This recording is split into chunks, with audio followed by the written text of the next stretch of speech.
Vera Pauw, Head Coach of the Republic of Ireland Women's National Team. How does that sound to you? Brilliant.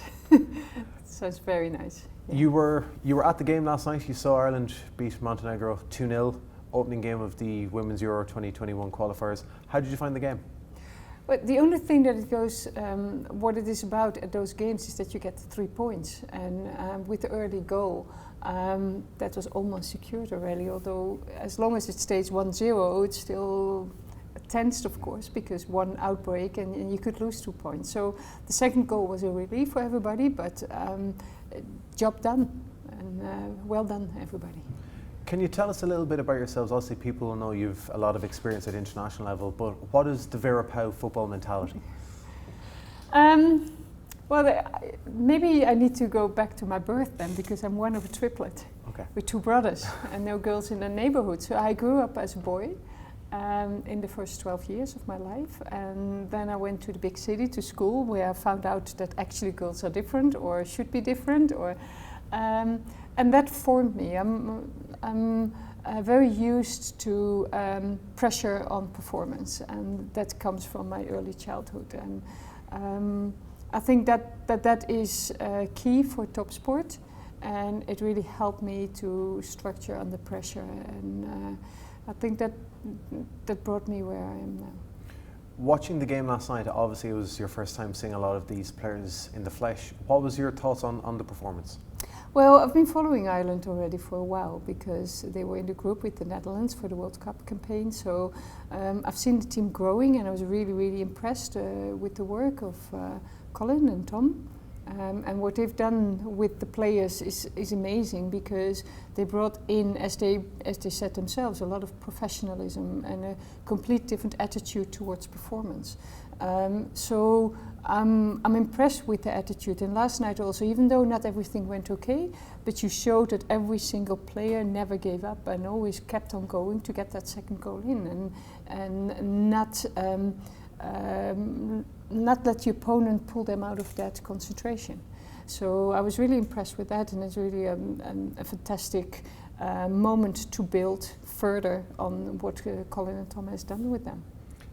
A lot of the Irish players play around Europe and some play in America, but in the last squad, 6 of them play at home in the Sohotels Women's National League.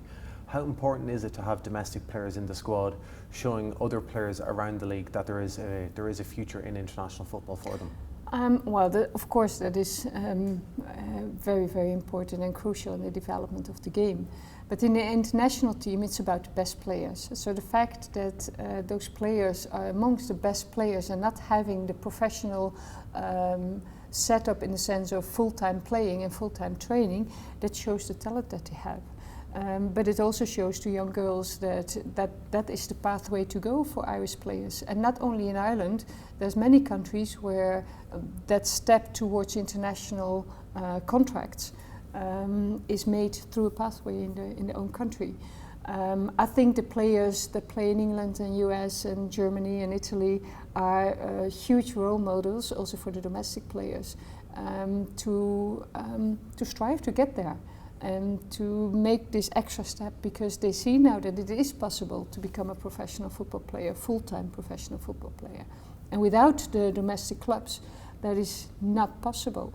So it's the same as in the Netherlands, where the clubs are for some players a stepping stone to a full professional player. But that means how important they are. Because without club football, which is the heart of the sport in a country, the game doesn't exist. And that is therefore one of our key aims, is to get the clubs together as quickly as possible, so that I get to know the people who do this tremendous work with young players, that I get to know the coaches, and that together we build further on where Ireland is now, and to go into a very bright future. Because with all my talks, I'm very impressed of what Ireland has done over the last few years with women's football. We've seen in the last couple of days how strong the group is. Germany have already had a 10-0 win and an 8-0 win against our upcoming opponents, Ukraine. Does that make your life a little difficult, that you're now going in playing a team that have just lost a game 8-0 and they'll be looking to already improve their performance on that match? It makes it difficult that it is the crucial game of the group, and that is the first time that I work with the players. But that challenge is normal in top sport. That is part of top sport, and Ukraine is playing a few days earlier, also against Germany. So the analysis of the teams is that's there. There's no problem to do that and to be ready for the game. The growth of the players into getting ready for the strategy for Ukraine would also not be a problem, because we have them together for 10 days. And as I said, they're not starting from scratch. They're at a very high level already because of the tremendous program that they've had. So in those 10 days, it's just about getting ready for the game, getting the players within the teamwork that we think that is necessary to win that game. How proud would you be in 2 years' time, potentially being the first head coach to lead a senior women's Irish side to a major European Championships? Obviously it'll be in England, so it'll be as close to a home tournament that Ireland might ever have. Of course I would be very, very proud, but I will never ever forget who led the base for the team where they are now. I've had several situations that I was in the situation of the previous coaching staff, and that the next one was taking over and then flourish and take the, how do you say it in English, the fruition of it? That you can score with it, that you get the results, that you finally qualify. But I will never forget where it's coming from. Then if we qualify that last little bit that I've done, but the major work has been done by the club coaches and by the previous coaching staffs, starting with years ago, because it's not that Ireland starts now with women's football. Vera, congratulations on the new job and welcome to Ireland. Thank you so much.